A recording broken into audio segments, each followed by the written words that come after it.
Salam Nuraynə, bir daha hər vaxtınız xeyir olsun. Bəli, vurğuladığınız kimi Müdafiə Nazirliyinin gənc əskərlərin yaxınlarına müraciəti var. Həmin müraciətin detallarında nə qeyd olunur? Bununla bağlı informasiyaları hazırda diqqətinizə çatdıracağıq.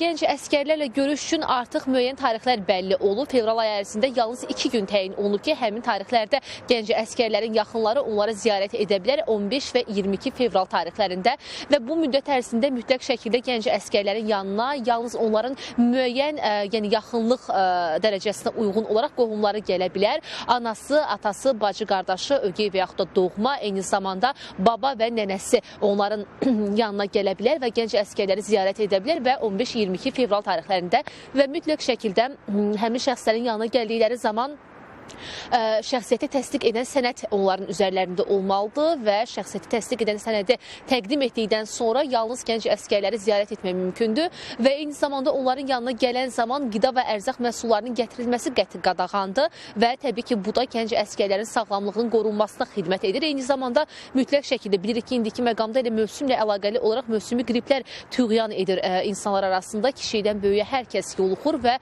mütləq əskərlərin yanına gedən zaman, onları ziyarət edən zaman sağlamlıq vəziyyətinizin yerində olduğundan əmin olmalısınız. Çünki əgər qripsizsə və yaxud da ki, hər hansı bir viruslu infeksiyasına yoluxmusunuzsa, gənc əskərlərin ziyarətinə getdiyiniz zaman onları da yoluxdura bilərsiniz və bir əskərin yoluxması ümumi bir hissənin yoluxması deməkdir və təbii ki, bu da onların səhhətində ciddi narahatlıq yarada bilər və xidmətlərinə mane ola bilər və bu baxımdan da mütləq şəkildə gənc əskərlərin yanına getdiyiniz zaman, onları ziyarət etdiyiniz zaman sağlamlıq vəziyyətinizin yerində olduğundan əmin olmalısınız və onların yanına gedən zaman ərzaq və qida məhsulları aparmayın. Çünki bunların ora aparılması, onların sağlamlığının qorunması baxımından qadağandır və eyni zamanda deyim ki, Müdafiə Nazirliyinin yəni təqdim etdiyi müraciətə əsasən, müraciətdə qeyd olunana əsasən fevral ayı ərzində yalnız 2 gün 15 və 22 fevral tarixləri görüş günü olaraq müəyyənləşdirilib və gənc əskərləri ziyarət etmək istəyən şəxslər, onların ailə üzvləri bu məqamlara diqqətdə saxlasınlar. Yanlarına gedən zamanda mütləq şəkildə şəxsiyyəti təsdiq edən sənəd